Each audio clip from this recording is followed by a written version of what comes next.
IVM.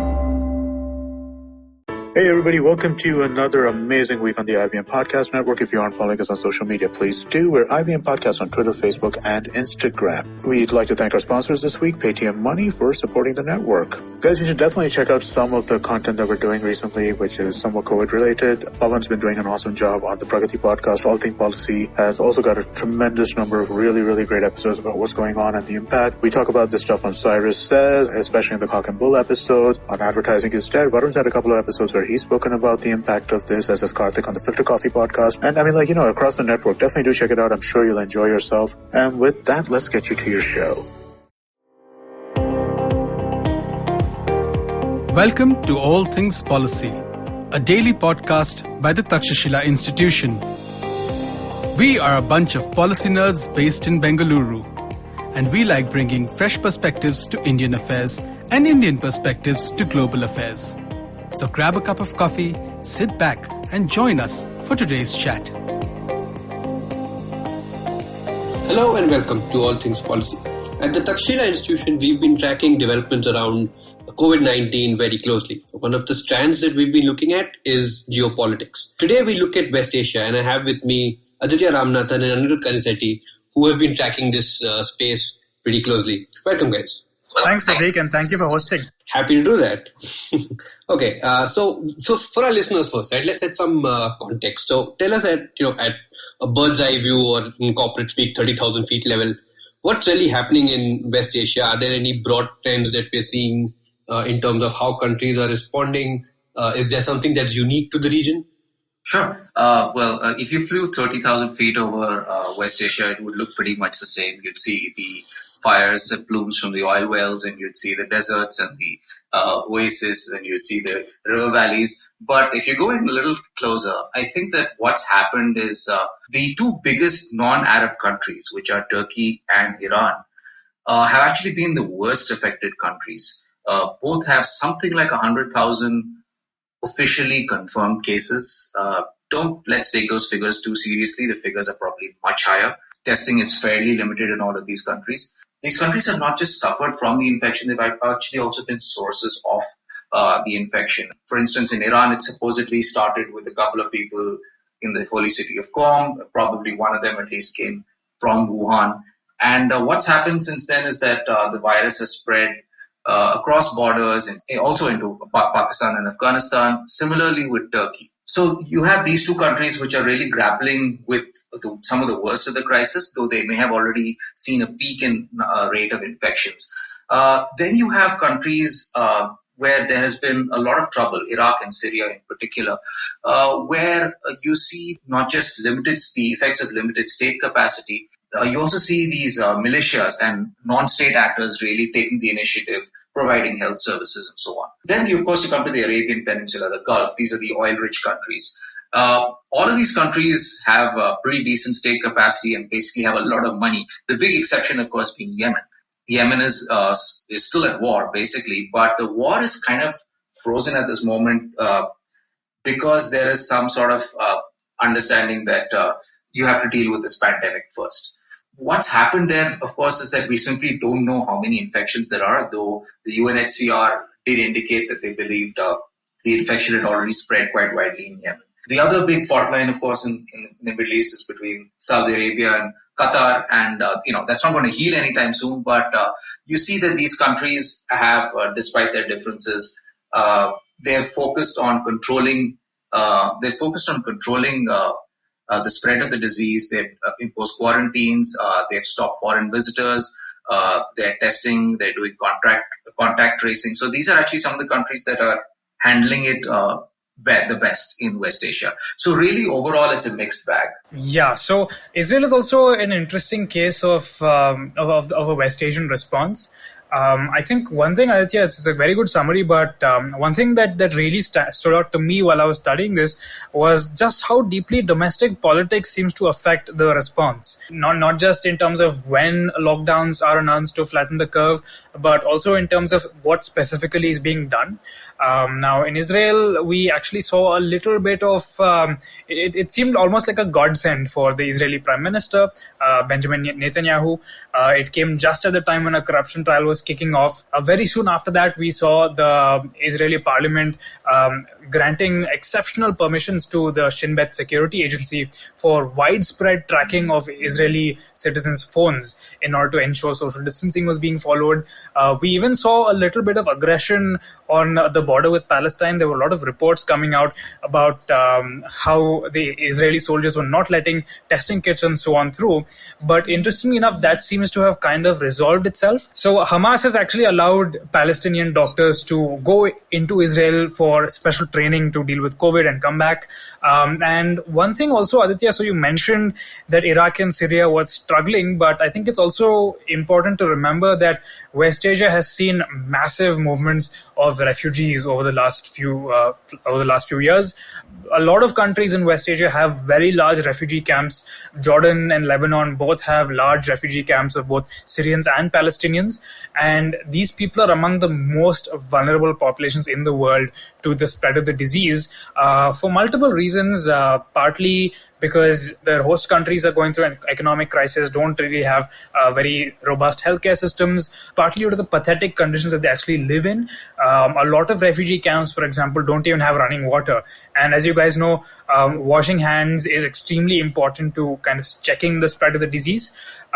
Without consistent access to running water, let alone medicines and isolation wards, we might very well be looking at a ticking time bomb in some parts of West Asia. Yeah, it would seem that these refugee camps are actually going to be or could be future sources of an explosion of infection, because even at their best, refugee camps are sources of infection. You have diseases spreading very quickly and so on. With this pandemic, unless there is lots of provision of water, sanitation, testing, where it's possible we'll see a disaster unfolding. No, and that's interesting. And I think, Aditya, you mentioned state capacity earlier as well, right? And I know you guys have been tracking this in terms of the annual healthcare and the number of physicians that some of these countries have. So based on that, how do you think this might play out? Which are the countries that are likely to have better responses? Where do you see future hotspots emerging? So as I mentioned, Prateek, so the domestic politics of West Asian countries were, at least in the early stages, very, very big players in how the response happened. So we talked about Israel. Now, Erdogan in Turkey, President Recep Tayyip Erdogan, is in a relatively delicate political position. Just recently, his ruling Justice and Development Party suffered a pretty humiliating defeat in Istanbul, with the municipality basically going over to the opposition party. And it seems that when there was an understanding that they were at risk of the disease coming to them, the government didn't really feel bold enough to impose lockdowns. Now, that might be a little surprising to us sitting in India, where the government was very, very proactive in imposing a massive nationwide lockdown and enforcing it fairly strictly. Turkey, despite the fact that it sees so much international traffic, keep in mind that it's a major transport hub. It's a major transport hub not just for people but also for goods. Even though they knew that the disease was coming, the ruling party did not necessarily feel comfortable with imposing lockdowns over the entire country because it would be extremely unpopular. They started out with advisories. People continued to keep moving to and fro major cities where people were moving.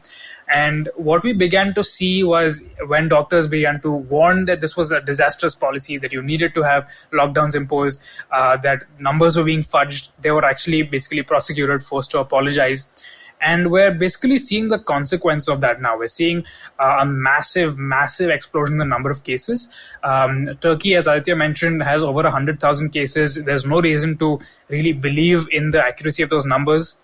In the rest of West Asia as well, if you look at Jordan was extremely proactive in imposing lockdowns, but now it's starting to feel the economic bite. So it's aiming to reopen its economy, and a lot of doctors are warning that there will be a second wave of infections. Israel imposed lockdowns fairly early on compared to a lot of other countries. But as I mentioned, domestic politics was also a big factor in how Israel responded. There was, quite interestingly, a social distancing enabled protest in Israel, which was very interesting to see. There's this beautiful photo of nearly 2,000 people who all gathered together, maintaining a 6-foot distance between each of them to protest Netanyahu's actions. While I would say that as nationwide, Turkey is likely to be a big hotspot. The really big questions for me are what is going to happen in the refugee camps and what is really going to happen in Syria. Now, in Iraq, which also has a similarly depredated healthcare system, at least you have a considerable presence of a lot of international agencies. Militias seem fairly keyed into the situation, are trying to help with the state response. But in Syria, we really don't hear anything at all. We have no idea how prepared the healthcare system is to deal with a crisis. Now, keep in mind that Syria has been through a civil war. The medical system has basically been almost completely appropriated by various sides of the civil war. Doctors have fled Syria en masse. Those who have stayed have either sided with one or the other side of the civil war. They have ambulances have basically been repurposed into weapons transporters. We have no idea how testing would be conducted. We have no idea if people wearing PPE were to go into a neighborhood, whether people would actually cooperate and give them samples. We have no idea if people would cooperate with healthcare authorities in isolating themselves or coming to isolation wards, given the fact that they might be worried that their political activities might be used to prosecute them. So I would think, yes, Syria is definitely another potential major hotspot. Yeah, the only other hotspot I would add to this excellent summary is Yemen. I think Lebanon, Jordan, Iraq, Syria, and Yemen are the potential sources of fresh infections. Okay, that is worrying indeed. Now, Anirudh, you started off with Turkey, so I just want to go back to that. And, with the effects of COVID-19, how do you see the situation between Turkey and Russia playing out? So it's been quite interesting to see how COVID has kind of affected the geopolitics of the region. As Aditya mentioned, the Saudis basically called a freeze to the war in Yemen. Similarly, Turkey and Russia seem to have come to some kind of modus operandi when it comes to the northeast Syria border. The border of Syria, keep in mind, especially the region of Idlib, is still controlled by rebels. Until late last year, in fact, the Turkey seemed very serious about actually physically invading to establish a presence. They seemed very serious about attacking the Kurds across the border and so on. But basically the fact that COVID has broken out, the fact that soldiers moving around potentially being exposed to a new source of infection that we don't really know about seems to have put a lid on the conflict for now. Russia has done some things in Syria. It's announced that it's going to be sending ambulances, PPE and all that. But I would take it more as a diplomatic move intended to project itself as a reliable ally to Bashar al-Assad rather than a really strong geopolitical move. In summary, I mean, I would say that there is probably going to be some tacit cooperation now, but a lot depends on what happens once the lockdowns are lifted. A lot depends on how well these countries are actually able to deal with their domestic crises. In fact, Erdogan has recently come out and said that Turkey is going to play a major role in the post-COVID world order, which seems like a fairly grandiose statement given the fact that Turkey is still fighting COVID-19. I would suspect that it's really more inclined towards a domestic audience than to really be interpreted as a solid statement of geopolitical intent. I think it's really too early to call the shots on this. I think we'll really have to wait and see. Keep in mind that Russia also is reportedly struggling mightily with COVID-19. We're hearing fairly disturbing reports of doctors being thrown out of windows. Doctors who have criticized Moscow's response are being thrown out of windows. You see fairly disturbing reports of numbers being fudged. We don't really know the readiness of the rural Russian healthcare system to deal with this. So Russia is really not in a great position either. So yeah, it's probably more of a ceasefire rather than a fundamental shift in any player's stances at this point. Which I guess that's not surprising. Another interesting thing that struck me was we've seen globally oil prices crashing over the last couple of weeks. How will that play out in Saudi Arabia and maybe the region at large? Sure. So one country that hasn't really been able to export a lot of oil is, of course, Iran. It's because of the sanctions. Most of their oil consumption is domestic.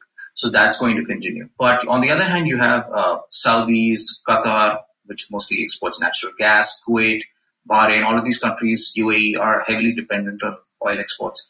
And what you're seeing is that basically at these prices, they're very, very far from being able to balance their budgets. and support their own social welfare programs. For the Saudis, you need their break-even price is about $80 a barrel, depending on how much oil you sell.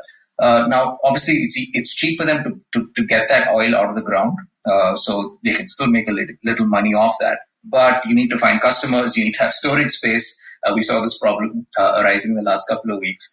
And so there are fundamental limits on how much oil they can sell as well. So you're going to see a very definite impact on the understanding of the pact between these monarchies and their subjects, because they're simply not going to be able to provide the sort of largesse that they are normally able to provide.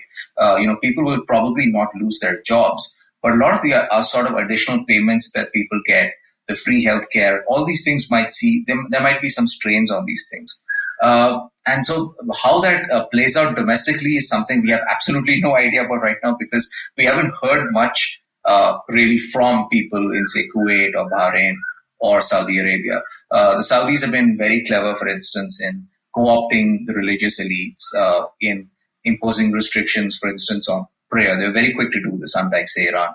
As of now, I think the oil prices will reduce these countries' external leverage, and they will also reduce their fiscal space and make them. The low oil prices will basically make them less adventurous internationally, but I don't know of any visible domestic impact yet. It's also going to be interesting to see how this impacts the Kurds, really, because one of the big financial drivers, as I understand it, for the autonomy of the Kurds was their control over various oil fields in Syria and Iraq. But that is obviously massively impacted by lowered oil prices. It's going to be very difficult for the Kurds to mobilize the financial resources they need to finance a lockdown or even to finance a systematic healthcare effort. And keep in mind that this whole area, right, especially Syria and Iraq, you constantly see a movement of militias. The borders are fairly porous. Kurdistan also seems like a ticking time bomb to me. Now, keep in mind that unlike the rest of the Gulf countries, the Kurds don't really have very good infrastructure. They don't really have the capability to keep their citizens even moderately well off for any amount of time. So that might also be a major change to the dynamics of the region. And while we're on the subject of economic crises, though, I'd also like to point out Lebanon. Lebanon was already facing an economic crisis before COVID-19 hit them. It was a mostly import-dependent economy, dependent on imports even for food supplies. And the imposition of the lockdowns has basically worsened the financial crisis to the point where even though people are concerned that they might get the virus, you're still seeing reports of very violent protests, banks being burned, calls of revolution on the streets. How that's going to impact the spread of the disease, how refugee camps in Lebanon are going to be impacted, really remains to be seen. Yeah, just going back to Anirudh, the point that you made about the Kurds, there's another, while we talk about the international oil markets, and that is most of the oil that's sold from the Middle East, there is also a small but important oil black market, especially in Syria and Iraq. And I'm guessing that market isn't doing very well at the moment. And that means that the organized crime groups or the other non-state actors that depend on that black market oil have a lot less cash flowing around right now. Yeah, one thing that was quite surprising to me, right? So we started researching this in early April, and it seemed then that the central government in Iraq didn't really have too much of a clue. It was mostly the militias that seemed to be taking the initiative in terms of enforcing lockdowns, educating people, even because they saw it as a very useful way to project themselves as authority figures in the area. But the impression I'm getting now, at least from the reports of international organizations, is that the central government seems to have somewhat of an upper edge. It seems to be leading coordination, at least, if not really like spearheading the efforts. And it also seems to be, since it's the major recipient of international advice, international aid, it might very well be that Iraq comes out of this somewhat better than you would expect, given the fact that it has such a debilitated public health system. Yeah. So on the topic of international aid, I think that's an interesting point, right? We've seen instances of international aid or funding being lowered. How is that playing out in the region? especially maybe somewhere like Palestine or something? Yeah, it's been a massive disaster in Palestine. It almost seemed like Donald Trump was waiting for his moment to cut off aid to Palestine. It wasn't even a lot of money; it was only a few $1 million, not something that the U.S. desperately needed for its own COVID response. But there was a lot of alarm raised when funding was pulled. But I would also think that the fact that the US has reduced funding also acts as an opportunity for other players. Earlier in April, for example, we saw reports that Israel and China were planning to set up a joint COVID testing facility, I think somewhere in the Gaza Strip. So it has been bad. It has, as I said, keep in mind that Palestinians don't really have the best quality of life, don't really have access to running water, for example. There were some pretty disturbing reports of the sheer shortage of testing kits, of workers wearing PPE in ambulances, like going in and barely having any kind of relief supplies to hand out. But as I mentioned, Hamas seems to have realized the gravity of the situation. Even Israel, surprisingly enough, seems to have realized the gravity of the situation. That's not really a guarantee of success, of course, in fighting a pandemic that's this virulent. But it's too early to say for sure. I would intuitively suspect that it would seriously set back efforts to fight the pandemic. But at the same time, I would remind us all that people aren't just going to lie over and die that easily. They're going to fight the pandemic with all they have got. Whether or not those efforts are successful will only become apparent in perhaps the next couple of months. Okay, so clearly there's a lot happening in West Asia, I guess, as always. Not very surprising, but how should India now respond to this? What should we be doing to, I don't want to say leverage, but in this scenario, how should we be responding? What steps should we be taking? Yeah, so West Asia is obviously part of India's sort of extended neighborhood. India has had very ancient ties, really going back to the Bronze Age with West Asia. Today, if you were to ask what are India's key interests in West Asia, you would, of course, number one, you would say energy. Number two, you would say Indian expatriates in the region. There are something like 10 million Indians living in the broader region. And then, of course, there are issues like, for instance, India is interested in things like regional connectivity. Iran was supposed to be a source of basically inland infrastructure going into Central Asia. We also are concerned about political stability in general in the region because we are concerned about, for instance, religious extremism. Then West Asia is also part of the rimland of West Asia is also part of the Western Indian Ocean region, so it impinges on maritime security. For India, I think what we need to understand today is that there are both, I think, challenges and opportunities. I think that one of the most obvious challenges right now is, you have Indians living in the region. Many of them are workers living in fairly cramped conditions in camps, in communal living spaces, and a lot of the disease spread, the COVID-19 cases that we're seeing, especially in the Gulf, comes from these places where a lot of Indians and other people from the subcontinent are living. So we need to ensure that these people get treatment. We need to talk to those governments, maintain good relations with them. B, there are people whose work permits have expired. And so we need to talk to these governments to give these people some sort of amnesty and then get them out of there and bring them back to India. And then there are people whose work permits might expire. So we need to think about that, how to get them out, plan for it. And finally, those who remain there, we need to talk to those governments to keep those people there, to not start sacking people. A lot of governments in the Gulf have been talking about replacing expats with locals. And I think that it would be in India's interest to tell these governments to simply go slow on those efforts in this difficult period. But I think whatever happens, you are going to have a lot of people returning to India. You'll have fewer people going to the Gulf in the coming year or so. Which means that we are going to see some sort of losses in remittances. The West Asian region probably accounts for more than half of India's total remittance income. So that is a lot of money, something like $40 billion.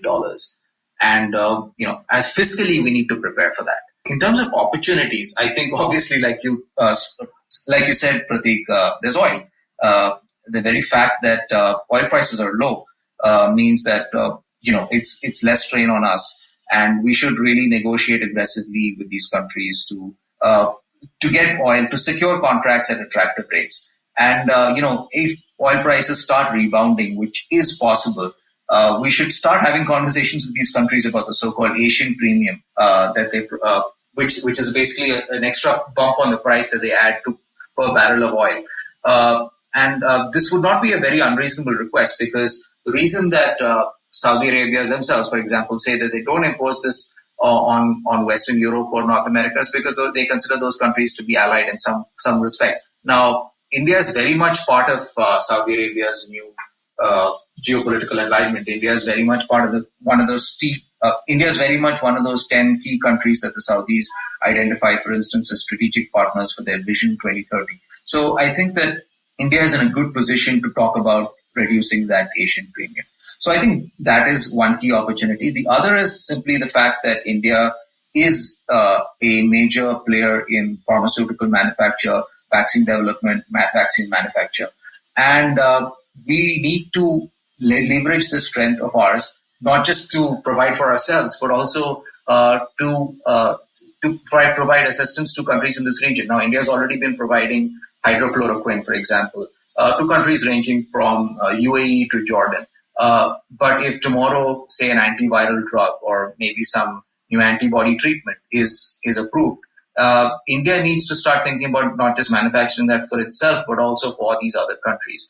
And finally, one day, being optimistic, if there is a vaccine, then of course India will probably be and should actually ensure that it is a supplier of choice to these countries. I have one minor point to add, Aditya, to what you were saying in terms of the fact that Saudi Arabia sees India very clearly as being a part of its alignment of strategic partners.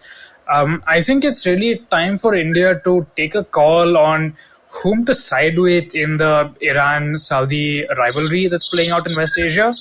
The way that I understand it is that Iran is so severely affected by the pandemic that it might very well be quite a while before it starts to get back on its feet, before it starts to be a really major player in the region, even though its militias are still operating and so on and so forth. And especially given the fact that compared to Saudi Arabia, Iran is simply not going to be able to offer us oil because of international sanctions. Iran is simply not going to be able to offer us infrastructure because it's going through an economic crisis. And given the fact that India is going to need enormous amounts of capital to really kickstart infrastructure projects, to really kickstart its economy once we've dealt with the pandemic, I would think that it's time for us to really start leaning towards Saudi Arabia and trying to figure out the potentials of what that partnership could have in store for us. Absolutely. And in fact, I think India has already started doing that in the last few years. India has made bets on some key countries in the region, specifically Saudi Arabia, UAE, and Israel. And this clearly leaves out Iran, which has actually been a very traditional partner of ours. We have an emotional connection, a cultural connection to Iran. But at the moment, it's simply not as important a player for India. One reason is, like you pointed out, the sanctions. That doesn't just affect our economic interaction, which has now become quite minimal.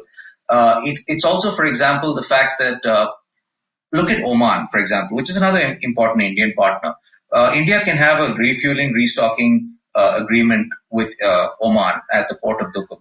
And that increases our reach in the Western Indian Ocean region. Now, we can't have a similar agreement, even if we want to, with the Iranians, right? Iran is a country under US sanctions. The Iranians at one point did look to India for potential naval cooperation, but I think that's completely out of the question today. And so there are fundamental limits economically, strategically, to our ties with Iran. So I agree. I think India has already made this bet, and this is going to get more obvious as time goes along. The only potential countervailing trend to that is the fact that A, the Saudis and UAE themselves want to go easy on their confrontation with Iran. And B, if India becomes a major supplier of choice for pharmaceuticals, vaccinations, and so on, that gives us an opportunity to smooth things over a little bit with Iran. We always want to manage this relationship. We certainly don't want to be enemies with Iran. Yep, well said. Okay, that's interesting. So there's challenges, there's opportunities, there's tough choices to make for India. COVID-19 is not easy on anyone, clearly. So on that note, I think we'll wrap up. Thanks, guys. This great conversation. If you liked our show, don't forget to check out other interesting podcasts on the IVM network. you can tune into them on the IVM Podcast app, ivmpodcast.com, or wherever you listen to your podcasts. You can also follow IVM on social media. The handle is @IVM Podcasts on Twitter, Facebook, and Instagram. And hey, if you'd like to dive into Takshashila's research on technology, strategy, and economic affairs, check us out at our Twitter handle @TakshashilaINST or our website takshashila.org.in.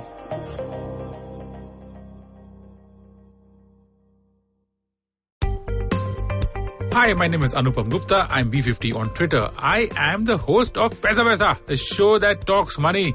On my show, I speak to experts from every field of money and finance, from stock markets, equities, debt funds, credit cards, life insurance, every possible area of money and finance that you can think of. We even did an episode on cryptocurrency. I've got fantastic guests from mutual funds to personal finance experts everywhere. Robo-advisory, startups, just name it, we've got it. At Paisa Vaisa, we help you make smart decisions about money. You work hard for money. Now make your money work hard for you. New episodes out every Monday, and you can listen to my show on the IVM Podcast app or any other podcasting app that you have.